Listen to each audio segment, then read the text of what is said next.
Saya coba menganalisa, melihat dari sisi perbatasan dulu ya, perbatasan dengan luar negeri. Beberapa hari yang lalu kita monitoring kunjungan ke perbatasan Intikong Malaysia. Nah, di situ kita melihat sangat sangat terasa sekali dampaknya terhadap masyarakat di perbatasan, dikarenakan dengan dampak Covid ini di Malaysia itu lockdown total, sehingga tidak boleh ada orang masuk di wilayah perbatasan Intikong itu, dan adanya tiap hari rutin itu adalah orang Indonesia WNI yang jadi tenaga kerja di sana yang selalu kelihatan di terminal pulang ke Indonesia. Kalau rata-rata ketika saya tanya kepada kepala PLBN di sana, bahwasannya tiap hari sebenarnya di terminal Intikong itu penuh, rata-rata 5 sampai 600 orang keluar masuk. Sekarang itu paling banyak hanya 100 orang. Itu pun orang pulang ke Indonesia. Begitupun juga barang sampai hari ini dari Malaysia itu juga di stop. Dari Indonesia juga di stop. Sehingga dampaknya transaksi jual beli, transaksi bisnis baik pengusaha maupun UMKM di sana sepi. Dan saya melihat memang faktanya sepi. Nah, ini sebenarnya kita melihat cross check kembali situasi seperti ini menjadi kesempatan untuk kita mengevaluasi bersama bahwasannya kita harus siap-siap ketika Covid ini hilang, nantinya tidak beredar lagi, maka otomatis ekspor impor akan berjalan lagi.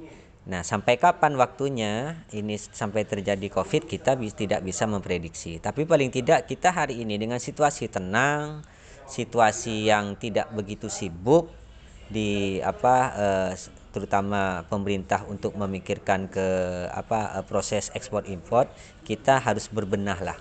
Kenapa? Karena saya melihat di Intikong ini potensi nilai ekspor di Intikong ini sangat besar.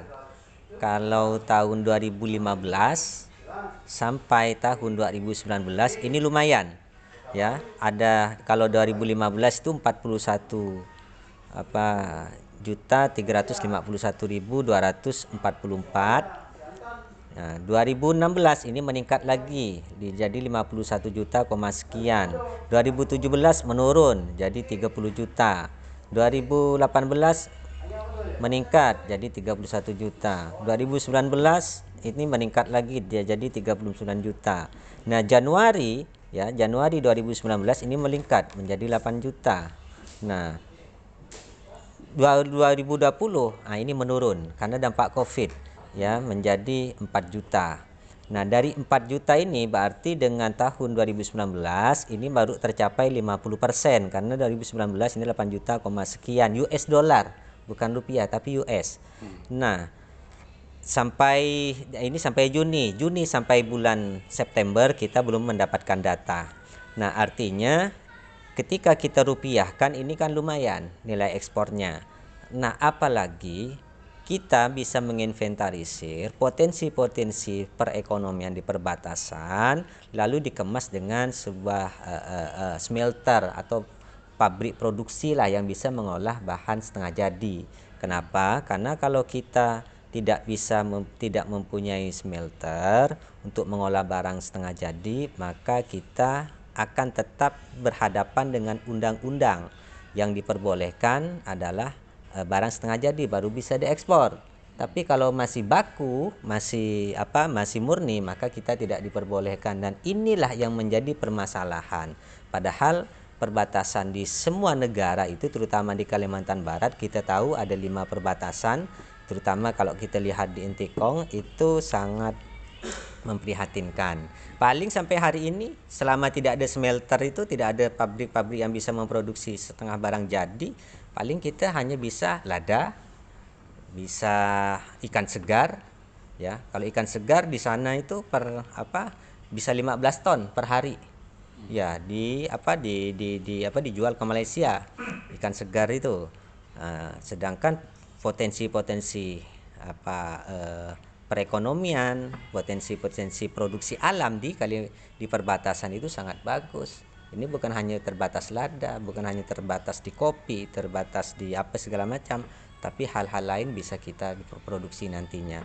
Bisa saja pusatnya pengolahan untuk wilayah darat itu bisa di wilayah perbatasan. Kenapa kita mikirkan itu? Supaya kosnya tidak begitu besar daripada kita bangun pabrik atau smelternya di di Sintang umpama ya, atau di Pontianak atau di mana. Tapi kalau wilayah darat ya, ketika dibangun di wilayah perbatasan itu kosnya makin kecil, sehingga kita bisa bisa manajemen antara pemasukan dengan pengeluaran.